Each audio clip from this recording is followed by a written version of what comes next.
السلام عليكم ورحمة الله وبركاته. نحمد الله العظيم نصلي ونسلم على الرسول الكريم أما بعد فقد قال الله سبحانه وتعالى في كلامه القديم والفرقان الحميد: أعوذ بالله من الشيطان الرجيم. بسم الله الرحمن الرحيم. إنما الصدقات للفقراء والمساكين والعاملين عليها والمؤلفة قلوبهم وفي الرقاب والغارمين وفي سبيل الله وابن السبيل فريضة من الله. صدق الله العظيم. எல்லா புகழும் அல்லாஹு ஜல்ல ஷானுஹு தஆலா ஒருவனுக்கே உரித்தாகும். அருமைநாயகம் முஹம்மதுர் ரசூலுல்லாஹ் ஸல்லல்லாஹு அலைஹி வஸல்லம் அவர்களின் மீதும் நற்பாக்கியங்கள் நிறைந்த அவர்களுடைய உம்மத்தின் மீதும் குறிப்பாக புனித ரமதானுடைய ஜும்மா நன்னாளில் நம் அனைவர் மீதும் எல்லாம் வல்ல அல்லாஹுவின் நல்லருள் என்றென்றும் நிறைவாக உண்டாவதாக. ஆமீன்.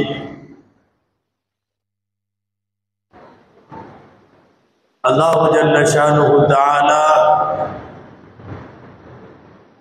செய்கிற செயல்களுக்கெல்லாம் தன் அருளால் பன்மடங்கு கூடி தருகிற ஒரு புனித மாதத்தில் ஆண்டுதோறும் வரும் எல்லா வெள்ளிக்கிழமைகளும் மகத்தானவை என்றாலும் புனித ரமலானுடைய வெள்ளிகள் எல்லாம் மிகவும் பாக்கியத்திற்குரியவை. அந்த வகையில் புனித ரமலானுடைய இரண்டாவது ஜும்மா இது. உலகமெல்லாம் மக்கள் அல்லாஹ்விற்காக தங்களினுடைய முக்கியமான பொருளாதார கடமையாக தான தர்மங்களையும் நன்கொடைகளையும் ஏழைகள், உறவினர்கள், கடுமையாக பஞ்சத்தோடு போராடி கொண்டிருக்கிற மக்கள், இப்படியெல்லாம் பல்வேறு நற்காரியங்களில் தங்களின் பொருளாதாரத்தை செலவழிக்கிற ஒரு நல்ல நேரம் புனித ரமலானுடைய நேரம். அன்பிற்குரியவர்களே, யாரிடத்திலேயும் இல்லாத உலகத்தில் இந்த சமுதாயம் மட்டும் பெருமை கொள்ளுகிற ஒரு செய்தி இங்கே இருக்கிற பொருளாதார திட்டம், ஜகாத் என்கிற பொருளாதார அம்சம்.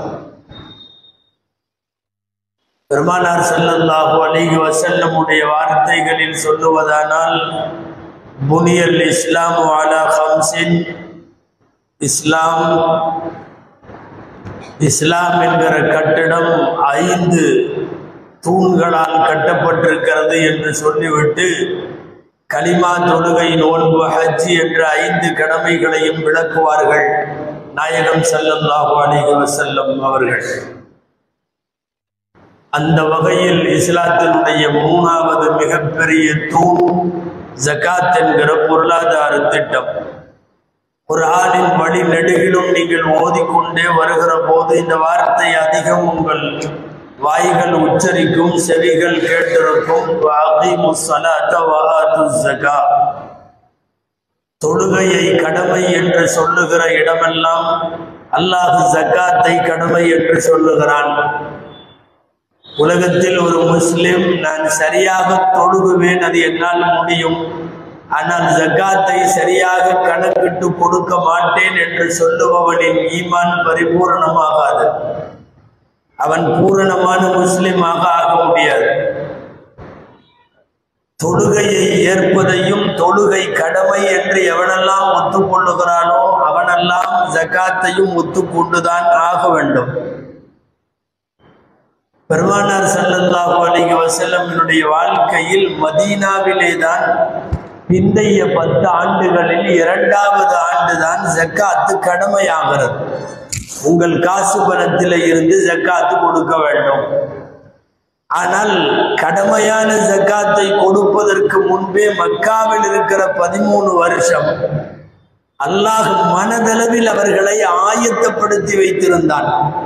ஒருவேளை இறைவன் கேட்டால் நீங்கள் தர தயாராக இருக்க வேண்டும் என்பதற்காக தயாரித்து வைத்திருந்தான்.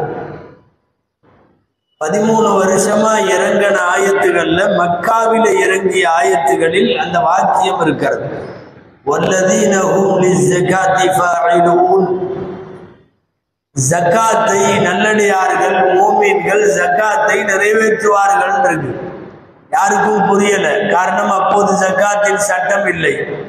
யாரு கொடுக்கணும், எதுல கொடுக்கணும், யாருக்கு கொடுக்கணும், எப்படி கொடுக்கணும், எந்த நேரத்துல, எந்த வருஷத்துல, எந்த மாசத்துல, எதுவுமே இல்லை. விவரமெல்லாம் இல்லை. ஆனாலும் முஃமின்கள் என்பவர்கள் சரியாக தொழுவார்கள், ஜக்காத்தை கொடுப்பார்கள், இப்படி நடப்பார்கள் என்று சொல்லி ஒரு பட்டியல் மக்காவிலேயே வந்துவிட்டது. அப்போ ஒரு மூடலாக விவரமெல்லாம் சொல்லாமல் ஜக்காத்து நிறைவேற்ற வேண்டும் என்று மட்டும் சொல்லி மனதளவிலே எல்லாம் வல்ல அல்லாஹ் ஒரு தயாரிப்பு வைத்திருந்தான். மதீனா வந்தவுடன் தான் ஜக்காத்தினுடைய கடமையை அல்லாஹ் விளக்குகிறான். என்னென்ன பொருள்களில் தர வேண்டும், இன்ன நபர்கள் மீதெல்லாம் கடமை, தரக்கூடியதற்கென்று 8 பிரிவினர் இருக்கிறார்கள், அவர்களுக்கு மட்டும்தான் நீங்கள் வழங்க முடியும், யாருக்கெல்லாம் ஜக்காத்து தரலாம், யாருக்கெல்லாம் தரக்கூடாது என்கிற முழு விவரங்கள் மதீனாவிற்கு போனதற்கு பிறகு ஹிஜ்ரி 2வது ஆண்டிலே அது கடமையாகும். அன்பிற்குரியவர்களே, அந்த அடிப்படையில் அல்லாஹுவால் முன்கூட்டியே மக்காவிலே தயார் செய்யப்பட்டு மதீனாவிலே அமல்படுத்தப்பட்டதுதான் ஜக்காத் என்கிற பொருளாதார அம்சம். குர்ஆனில் ஜக்காத்தை குறித்து 3 வார்த்தை வருகிறது. நாம் கவனத்தில் கொள்ள வேண்டும். ஜக்காத் என்பது ஒரு வார்த்தை. சதகா என்றும் வருகிறது. சதகாவும் குர்ஆனில் ஜக்காத் என்று வருகிறது. ஜக்காத்தினுடைய அர்த்தத்தில் சதகா என்ற வார்த்தை வருகிறது. இந்த 2 வார்த்தையும் நமக்கு தெரியும். ஜக்காத்துகள் நன்கொடைகள். 3வது ஒரு வார்த்தை வருகிறது ஜக்காத்தை குறித்து, ஹக் என்று சொல்லுகிறார். ஹக், ஹக் என்றால் உரிமை, கடமை, ரைட்ஸ் என்றெல்லாம் அர்த்தம். ஹக்குன் லிஸ்ஸாயிலி வல் மஹ்ரூம், உங்கள் காசில் ஏழைகளுக்கு ரைட்ஸ் இருக்கிறது என்கிறார். அதாவது நீ மனிதாபிமான அடிப்படையில் இந்தா வச்சுக்கப்பா, உழைச்சிட்டு போ, நீயும் வச்சுக்கோ என்று இரக்கம் பார்த்து, கருணை பார்த்து, அவன் வறுமை பார்த்து நீங்கள் தருவதல்ல. நீங்கள் தரும் கடமை இருக்கிறது, அவன் வாங்கறதுக்கு உரிமை இருக்கிறது. இந்த வார்த்தை ஹக் என்பதற்கு அர்த்தம். ஹக் என்றால் கடமை, உரிமை என்றெல்லாம் பொருள். ஜக்காத் விஷயத்தில் தான் அல்லாஹ் அந்த ஹக் என்ற வார்த்தையை பயன்படுத்துகிறான். குர்ஆனின் 2 இடத்தில் இந்த வாக்கியம் வருகிறது. ஹக்குன் லிஸ்ஸாயிலி வல் மஹ்ரூம், ஹக்குன் மஅலூமுன் லிஸ்ஸாயிலி வல் மஹ்ரூம். காசு இல்லாதவர்களுக்கும் யாசகர்களுக்கும் உங்கள் காசில் அவர்களுக்கு உரிமை இருக்கிறது, கொடுக்கணும், உங்களுக்கு கடமை இருக்கிறது. இதுதான் ஹக் என்பது. வேற நல்ல வார்த்தையில சொல்றதுன்னா ஹக் என்பது கடனை போல. கிட்டத்தட்ட செல்வந்தர்களாக இருப்பவர்கள் உலகத்தில் ஏழைகளிடம் அவர்கள் கடன் வாங்கி இருக்கிறார்கள். அந்த கடனை திரும்ப செலுத்த வேண்டும். ஜக்காத் என்பது வெறுமனே நீங்கள் உபரியாக நீங்க மனசு வச்சு கொடுக்கறது அல்ல. மனசு வச்சு கொடுக்கறதுக்கு பேரு நன்கொடை, அது வேற ஏதாவது ஹெல்ப், அது ஏதாவது அன்பளிப்பு, அதெல்லாம் வேற. ஜக்காத் என்பது மனசு வச்சு கொடுக்கறதெல்லாம் இல்லை, இறக்கப்பட்டு கொடுக்கறதல்ல, அது கடன். ஏழைகளின் கடன் நீ வாங்கியிருக்கிறாய், இல்லாதவர்களின் கடன் நீ வாங்கியிருக்கிறாய். கடனை நீ சரியாக அடைத்தாக வேண்டும். கடன் தராதவனை பொறுத்தவரை மார்க்க பார்வையிலும் மனிதாபிமான பார்வையிலும் அவன் மோசமானவன். அந்த அடிப்படையில் தான் ஹக் என்ற வார்த்தை அல்லாஹ் பயன்படுத்துகிறார். நாம சம்பாதிச்சது, நம்ம கடை, நம்ம வியாபாரம், நம்ம தொழில், நம்ம கம்பெனி, நாம அடுத்தவங்களுக்கு கொடுக்கணும்னு என்ன கடமை இருக்கு? நம்மளா மனசு வச்சு கொடுத்தா போதுமல்ல. குர்ஆன் இதற்கு ரொம்ப அழகா பதில் சொல்றான். அல்லாஹ் காசு முதல்ல உன்னுடையது அல்ல, காசு அல்லாஹ்வுடையது. உன்கிட்ட இருக்கிற பணமும் உலகத்தில் இருக்கிற எல்லாரிடத்துல இருக்கிற பணமும் அல்லாஹ்வுடையது. நீ அல்லாஹ்வுடைய காசிலிருந்து கொடு. உன்னுடைய சொத்துன்னு எதுவும் கிடையாது. அது உன் பாட்டன் எழுதி வைத்தாலும், நீ கடை வைத்து கல்லாவில உட்கார்ந்து சம்பாதித்தாலும், அல்லாஹ் கேட்கிற வார்த்தை எப்படி கேட்கிறான் தெரியுமா? வஆத்துஹும், அந்த ஏழைகளுக்கு வழங்குங்கள், மிம்மாலில்லாஹில்லதி ஆதாக்கும், அல்லாஹ் உங்களுக்கு கொடுத்த காசிலிருந்து கொடுங்க. இப்ப காசு அல்லாஹ்வுடையது என்பது திருக்குர்ஆனுடைய நிறைய வசனம். கடை நாம திறந்து வைக்கலாம், கஸ்டமரை கொண்டு வந்து விடுறவன் அல்ல. கடை நாம வச்சிருக்கலாம், அந்த பொருளை வெளியில தேவை ஏற்படுத்துறவன் அல்ல. கடையும் பொருளும் நாம வச்சிருக்கலாம், யாருமே வரலன்னா சில பேர் போனியே ஆகாம இருக்காங்க இல்லையா? காலையில திறந்ததுல இருந்து நைட்டு 3:30 வரைக்கும். இப்ப அவர்களுடைய கதி. பணம் உங்களுடையது என்பதற்கு முன்னால் அது உங்கள் கல்லாவுக்கு வருவதற்கு காரணங்களை ஏற்படுத்துபவன் ரப்பு. இந்த உலகத்தில் காரணம் தான் பார்க்க வேண்டும். நல்ல உணவு இருக்கலாம், உனக்கு பசிக்க வேண்டும், பசி கொடுப்பவன் ரப்பு. அழகான மெத்தை இருக்கலாம், உனக்கு தூக்கத்தை தர வேண்டியவன் ரப்பு. காரணங்களை ஏற்படுத்துவதை பார்க்க வேண்டும். உன்னாலே பெட்டு வாங்க முடியும், உன்னாலே உணவு வாங்க முடியும், பசியை வாங்க முடியாது, தூக்கத்தை வாங்க முடியாது. அதுபோலத்தான் காசு உன்னுடையது என்கிறார். இல்லை, அந்த காசிற்கான காரணத்தை ஏற்படுத்துபவன் ரப்பு. உன்னிடத்தில் உள்ள பொருள் காசாக மாற வேண்டும். உன்னிடத்தில் உள்ள சொத்து மக்களிடம் மரியாதைக்குரியதாய், மதிப்புக்குரியதாய், ஒரு பண்டமாற்று முறைக்கு உட்படுத்தப்படுவதாய் அது ஆக வேண்டும். இது காரணம். இந்த காரணங்களை ஏற்படுத்துபவன் அல்லாஹு தஆலா தான். அதனாலதான் குர்ஆன்ல நான் கொடுத்த காசுல இருந்து கொடுன்னு கேட்கிறான், உன்னோட சொந்த காசுல இருந்துன்னு கேட்கல. அந்த அடிப்படையில் ஜகாத், அதாவது என்ன கடமை, யார் மீது கடமை, இவர் மீது கடமையா அவர் மீது கடமையா என்ற சர்ச்சையே தேவையில்லை. ஒவ்வொருத்தருக்கும் தெரியும் நம்ம மேல கடமையா இல்லையா, நாம எவ்வளவு காசு வச்சிருக்கோம், நம்ம தரத்துக்கு நாம தரணுமா இல்லையா, இது அவரவர்களின் பொறுப்பில் அல்லாஹ் விட்டிருக்கிறான். ஆனால் கணக்கு மட்டும் அல்லாஹ் சொல்லி தருகிறான், இவ்வளவுதான் என்பதை. இஸ்லாத்தினுடைய பொருளாதார அம்சமே என்ன தெரியுமா? குர்ஆன் சொல்லுகிறது, கைலா யகூன தூலத்தன் பைனல் அக்னியாஇ மின்கும், உங்கள்ல இருக்கக்கூடிய செல்வந்தர்களிடம் மட்டும் பணம் சுத்தக்கூடாது, செல்வந்தர்கள்ட்ட மட்டும் சுத்தி சுத்தி வரக்கூடாது. அது அங்கிருந்து கிளம்பி ஏழைகளுக்கும் போகணும். சொல்ல போன பணக்காரர்களுக்கும் அவர்களின் செல்வத்திற்கும் சோதனையாகத்தான் வறுமையை அல்லாஹ் வைத்திருக்கிறார். ரப்பு நினைச்சா ஏழைகள் இல்லாமல் ஒரு துன்யா ஏன் படைக்க முடியாதா? ஏழ்மை இல்லாமல், வறுமை இல்லாமல் ஒரு துன்யா அல்லாஹ்வால உருவாக்க முடியாதா? முடியும். இருக்கிறவன் தர்றையா இல்லையா, உள்ளவர்கள் வழங்குகிறார்களா இல்லையா என்ற சோதனைக்குத்தான் ஏழ்மையும் படைக்கப்பட்டது, ஏழைகளும் படைக்கப்பட்டார்கள். சில பேர்லாம் சொல்றாங்கல்ல, வறுமை ஒழிப்போம், கியாமத்து வரை ஒழிக்க முடியாது. வறுமை இருக்கும். வறுமை அல்லாஹ்வுடைய ஏற்பாடு. பணக்காரர்களும் ஏழைகளும் ரெண்டு தரப்பு இருக்க வேண்டும். இவர்களிடமிருந்து அவர்களுக்கு போகிறதா, கொடுக்கிறார்களா என்று செல்வந்தர்களை சோதிக்க வேண்டும் என்று முடிவெடுத்துத்தான் அவன் வறுமையை படைத்திருக்கிறான். வறுமையெல்லாம் ஒழிக்க முடியாது, கியாமத்து வரை வறுமை ஒழியாது. சிலதெல்லாம் அல்லாஹ் ஏற்படுத்தி ஏற்றத்தால் நோயும் ஆரோக்கியமும், நோய் கியாமத்து வரை இருக்கும். வறுமையும் செல்வமும், வறுமை கியாமத்து வரை இருக்கும். அறியாமையும் கல்வியும், அறியாமை கியாமத்து வரை இருக்கும். ஒழிச்சிடவெல்லாம் முடியாது. நாங்கள் வறுமை ஒழிப்போம், அறியாமை ஒழிப்போம், நோய் இல்லா உலகம் சாத்தியமே இல்லை. சோதனைக்கு தான் படைத்திருக்கிறார். அப்ப ஏழ்மை எதற்கு படைக்கப்பட்டது? நீங்கள் தருகிறீர்களா இல்லையா என்று பார்ப்பதற்காக படைக்கப்பட்டது. அப்படி தராமல் வைக்கிற போது ரப்புல் ஆலமீன் தனி தண்டனைகளை குர்ஆனில் அறிவிக்கிறார். தனிய தண்டனைகள். நம்ம அதை அடிக்கடி ஓதுகிற வயலுள்ளி குள்ளி ஹுமசத்தில் ஹுமசா, மோசமான நரகமும் கேடும் அவனுக்கு உண்டாகட்டும். யாருக்கு?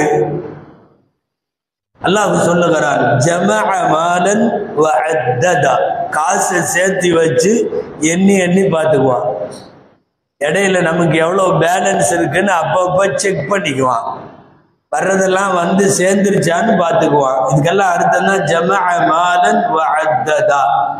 அந்த எண்ணி வைக்கிறப்போ என்ன நினைப்பு இருக்குமா? யஹ்சபு அன்ன மாலஹு அஹ்லதா, அவன் காசு அவனுக்கு நிரந்தரம்னு அவன் நினைப்பானான். அல்லாஹ்வே சொல்லுகிறார்.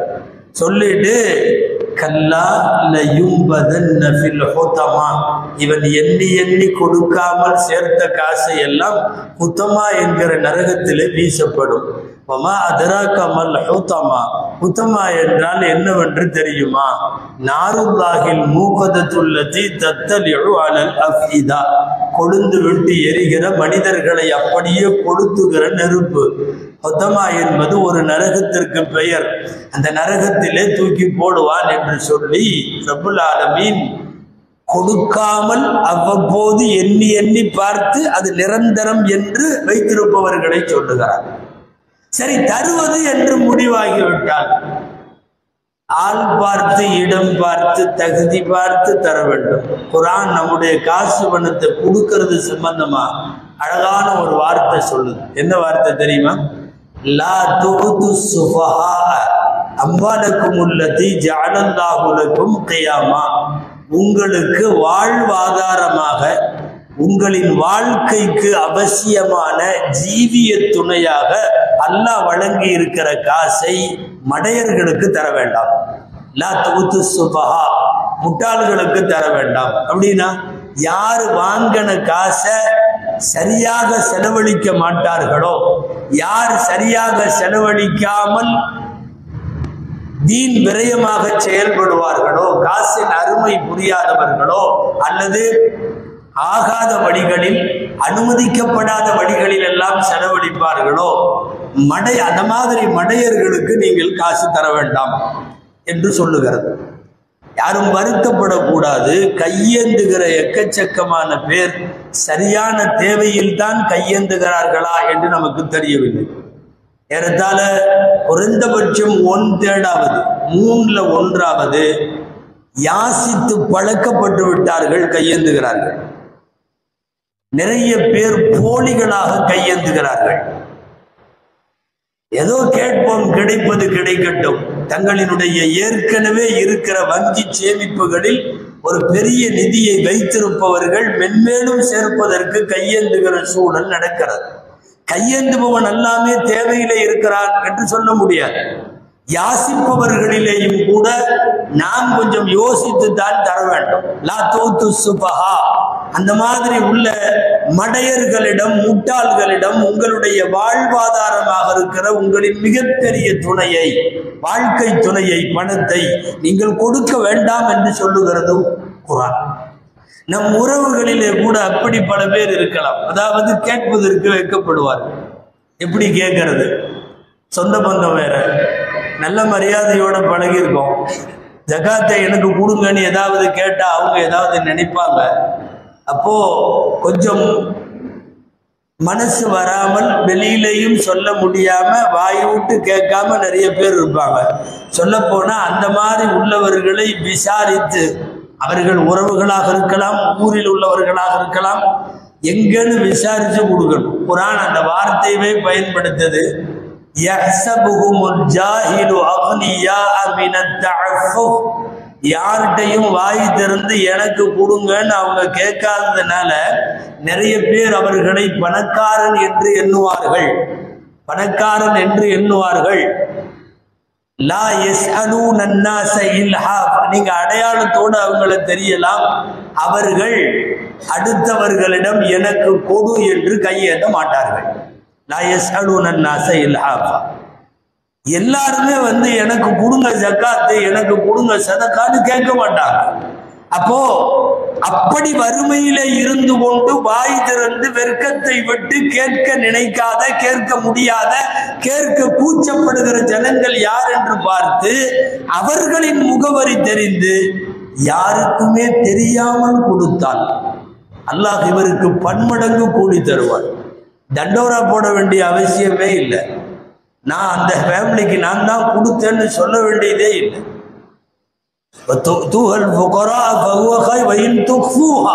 நீங்கள் அந்த கொடுப்பதை கூட மறைத்து கொடுத்தால் அது உங்களுக்கு ரொம்ப சிறந்தது என்கிறார்.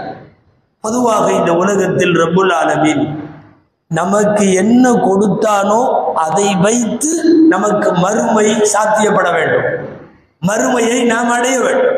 அல்லாஹ் எனக்கு காசு கொடுத்திருக்கிறான், காசின் மூலம் எனக்கு ஆகிரத்து வசப்பட வேண்டும். எனக்கு ஒரு பதவி கொடுத்தான், பதவி மூலம் எனக்கு ஆகிரத்து கிடைக்க வேண்டும். எனக்கு கல்வி கொடுத்தான், கல்வி மூலம் மறுமை கிடைக்க வேண்டும். கல்வியோ ஆற்றலோ மனித வளங்களோ காசு பணங்களோ என்ன இருந்தாலும் ரப்பு என்ன கொடுத்திருக்கிறானோ அதை வைத்து மறுமையை என்பது அடைய வேண்டும். அது என்னமோ கையில வர்ற வரையும் வள்ளல்களாக பேசுகிறார்கள், வந்ததுக்கு அப்புறம் உலகத்தின் மோசமான கருமிகளாக போய்விடுகிறார், கஞ்சர்களாக போய்விடுகிறார். ஒரு ஆயத்துல அல்லாஹ் நகைச்சுவையாகவும் அதே சமயம் நம்முடைய யதார்த்தத்தையும் பேசுகிற ஒரு வசனம் குர்ஆன்ல உண்டு. குல்லவ் அன்தும் தம்லிகூன ஹஸாயின ரஹ்மத்தி ரப்பி இதல்ல அம்சத்தும் ஹஷ்யத்தல் இன்ஃபாக். ரப்புட்ட இருக்கிற அளவு திரண்ட செல்வம் உங்க கையில இருந்தாலும் நீங்க சில பேர் செலவழிக்க மாட்டீங்க. காரணம் தீந்து போயிடும்னு பயப்படுவீங்க. கொஞ்சம் இருந்து தீந்து போறதல்ல, ரப்புட்ட இருக்கிற கஜானா அளவு உங்கள் கையில இருக்கிறது. வானங்கள் பூமி எல்லா கஜானாவும் இருக்கு. இதெல்லாம் அம்சத்தும் அப்ப கூட கொடுக்காம இழுத்து பிடிப்பீங்க. கஷ்யத்தல் இன்ஃபாக், அது தீர்ந்து போயிரும், செலவா போயிரும் என்று பயந்து நீங்கள் கொடுக்க மாட்டீர்கள் என்று சொல்லுகிறார். கொடுக்காதவர்களை பார்த்து குர்ஆன் இப்படி நிறைய எச்சரிக்கை வைக்கிறது. அன்பிற்குரியவர்களே, அடிப்படையாக சில விஷயங்கள் ஜகாத் விஷயத்துல மார்க்கத்தினுடைய மசாயில்களாக நாம் தெரிய வேண்டும் என்பதற்காக சில சட்டங்கள் மாத்திரம் உங்களுக்கு நினைவுபடுத்த வேண்டும். ஜகாத்து கொடுப்பது ஒரு வருஷம் ஆனா அப்படின்னு சொல்றோம். ஒரு வருஷம், இந்த ஒரு வருஷம்ங்கிறது பிறை கணக்கு தான் இஸ்லாமிய அடிப்படையில். சில பேர் ஜனவரி டு ஜனவரி, மார்ச் டு மார்ச் நல்லா கணக்கு போடுவாங்க. அல்ல, ஏன்னா ஒரு ஒரு ஒரு 10 வருஷம் 15 வருஷம் தாண்டும் போது ரெண்டுக்கு இடையில 6 மாசம் டிஃபரன்ஸ் வந்துடும். 30 வருஷம் ஆங்கில வருடத்தில் கடந்தால் ஒரு வருஷம் பிறை கணக்குல எக்ஸ்ட்ரா. ஒருத்தருக்கு வயசு 30, ஆங்கில கணக்கு படி ஜனவரி பிப்ரவரி படி, இஸ்லாமிய கணக்கு படி வயசு 31, ஒரு வருஷம் எக்ஸ்ட்ரா ஆயிடுச்சு. ஒவ்வொரு ஆண்டும் 10 நாள் அந்த அடிப்படையில். அப்போ ஹவுலானுல் ஹவுல் என்று சொல்லுகிற ஒரு வருடம் பூர்த்தியான பொருட்களின் மீது ஜகாத்து கொடுக்க வேண்டும் என்கிற சட்டம். ஒரு வருடம் என்பது சந்திர கணக்குப்படி, பிறை கணக்கின் படி தானே ஒழிய இந்த கணக்குப்படி அல்ல, ஜனவரி பிப்ரவரி படி அல்ல. தெரிய வேண்டிய 2வது சட்டம், தங்கம் வெள்ளி ரெண்டிலையும் மார்க்கம் அளவு சொல்லி இருக்கிறது. அதைத்தான் நாம் பணமாக கொடுக்கிறோம். தங்கத்தை கருத்தில் கொள்ளக்கூடாது. அது இன்னைக்கு விற்கிற விலையில ஒரு 11 பவுன் தங்கம் இருந்தா தான் ஜக்காத்தே கடமைன்னா நிறைய பேர்த்துட்டு ஜக்காத்தே கடமையாகாது. அகில உலக அளவில் மார்க்க அறிஞர்களுடைய நிறைய ஃபத்வாக்கள், தீர்ப்புகள் வழங்கப்பட்டிருக்கிறது. ஜக்காத்து கொடுப்பதற்கு அடிப்படை கணக்காக வெள்ளி கணக்கிடப்பட வேண்டும். வெள்ளிக்கு மார்க்கம் சொல்லுகிற அளவு 612.5 கிராம். 612.5 கிராமுக்கு இன்றைக்கு வெள்ளியினுடைய மதிப்பு இப்போ உள்ள மார்க்கெட் ரேட் கிட்டத்தட்ட 80 ரூபா, 81 ரூபா ஒரு கிராம் வெள்ளி. நீங்க 612 இன்டு 81 டிவைடு பண்ணா பெருக்கி பார்த்தீங்கன்னா ஏறத்தாழ 50,000 ரூபாய் யாரிடத்தில் எல்லா தேவையும் போக, அடிப்படை தேவைகள் எல்லாம் போக, வீடு வாகனம் எல்லாம் போக ஒரு வருஷமாக அந்த 50,000 ரூபாய் இருக்குமானால் அவர்கள் மீதெல்லாம் ஜக்காத்து கடமை. 50,000 அதற்கு மேல். இதற்கு முன்னாலே வெள்ளியினுடைய மதிப்பு படி காசு குறைவாக இருந்தது. இப்போது ஏறத்தாழ 48, 49 சில்லற வருது. வெள்ளியினுடைய அளவை வைத்து பார்த்தார் 612 கிராம் வெள்ளி அளவுக்கு. அப்படியானால் சுமார் 50,000 ரூபாயை ஒரு ஆண்டு முழுக்க தன்னுடைய எல்லா தேவைகள், தன் குடும்பத்தின் தேவைகள், தன்னுடைய வாகனம், அடிப்படை கட்டமைப்பு, வாழ்வாதாரம் எல்லாம் போக எஞ்சி இருக்கிறவங்க எல்லாருமே அந்த தொகைகள்ல ஜக்காத்து கொடுத்தாக வேண்டும் என்பது சட்டத்தில் கவனிக்கப்பட வேண்டிய விஷயம். நம்முடைய மேல உள்ள மூதாதையர்களுக்கு கொடுக்க முடியாது. தந்தை, தாத்தா, நன்னா, பாட்டனார், இப்படி ஒரு ஒரு மூலத்தொடர் இருக்கிறது அல்லவா, அந்த மூத்தோர்களுக்கு கொடுக்க முடியாது. அதே மாதிரி நம்முடைய பச்சிலங்கள்னு சொல்றோமல்ல, நம்முடைய பிரிவுகள், மகன், மகனுடைய மகன், மகளுடைய மகன், நம்முடைய பேரன் பேத்தின்னு போகுதா இல்லையா, இவர்களுக்கு கொடுக்க முடியாது. நம்முடைய உசூலுகள் என்ற மூலங்களுக்கும் தர முடியாது, ஃபுரூகள் என்ற நம்மிடமிருந்து பிரிந்து போகிற தலைமுறைக்கும் தர முடியாது. கணவன் மனைவிக்கு தர முடியாது, மனைவி கணவனுக்கு தர முடியாது, காஃபிர்களுக்கு தர முடியாது, காஃபிர்களுக்கு ஜக்காத்து கொடுக்க முடியாது. அதுக்கு பேர் சதகா, நன்கொடை, அன்பளிப்பு, ஹிபா, அதெல்லாம் வேற. அது அப்படி வேண்டானால் செய்யலாம். ஜக்காத்தினுடைய தொகையை நேரடியாக காஃபிர்களிடம் தர முடியாது. இவைகளெல்லாம் ஜக்காத்தில் கவனிக்கப்பட வேண்டிய சட்டங்கள். சில பேரெல்லாம் இந்த ஆடு குர்பானி விஷயத்திலே அப்படித்தான், ஜக்காத்து விஷயத்திலே அப்படித்தான், குடும்பத்துக்கே ஒரு ஜக்காத் அப்படின்னு சொல்லி, அதாவது மகன்டையும் 10 லட்சம் ரூபா இருக்குது, அத்தாட்டையும் 10 லட்சம் ரூபா இருக்கு, ஆனா குடும்பத்துக்கு ஒரு ஜக்காத்து மட்டும் கொடுப்பாங்களாம். மகன் மீது தனியாக கடமையாகும். ஜக்காத் அளவிற்கு அவன் காசு பணம் வைத்திருந்தால், பருவ வயதை தாண்டிய பையனாக இருந்தால் அவன் மீது தனியாக கடமை, தந்தை மீது தனியாக கடமை. இவங்க எல்லாம் ஒன்னா சேர்ந்து ஹோல்சேலா வீட்டுக்கு ஒரு ஜக்காத்து அப்படிங்கிற மாதிரி முடிவு செய்வது இவர்களாக உருவாக்கி கொள்ளுகிற சட்டம். தனித்தனியாக தான் கடமையாகும். அதே போல சில பேர் சேர்த்து வைக்கிறேன் என்று சேர்த்து வைத்திருக்கிறார்கள்.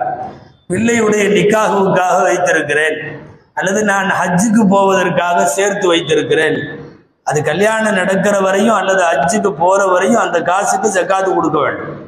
அது நீங்கள் திருமணத்திற்கு சேர்த்து வைத்தாலும் சரி, ஹஜ்ஜுக்கு சேர்த்து வைத்தாலும் சரி, அவைகளுக்கு கொடுத்துத்தான் ஆக வேண்டும். அன்பிற்குரியவர்களே, விற்பனைக்காக என்கிற நிய்யத்தோடு வாங்கி போடப்பட்ட மனைகள், காலி மனைகளுக்கு ஜக்காத்து கொடுக்க வேண்டும். நம்ம ஒரு இடம் வாங்கி போட்டிருப்போம், அதுல நாளைக்கு வீடு கட்டலான் இருக்கோம், நாமளே குடியேறுவதற்காக, அதுல ஜக்காத்து கடமை இல்லை. எவ்வளவு பெரிய இடமானாலும் எவ்வளவு பெரிய வீடானாலும் அதற்கு ஜக்காத் இல்லை.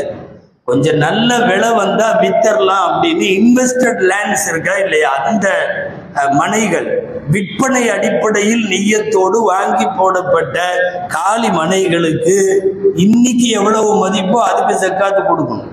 சில பேர் 1956 10,000 ரூபாய்க்கு வாங்கியிருப்பாங்க.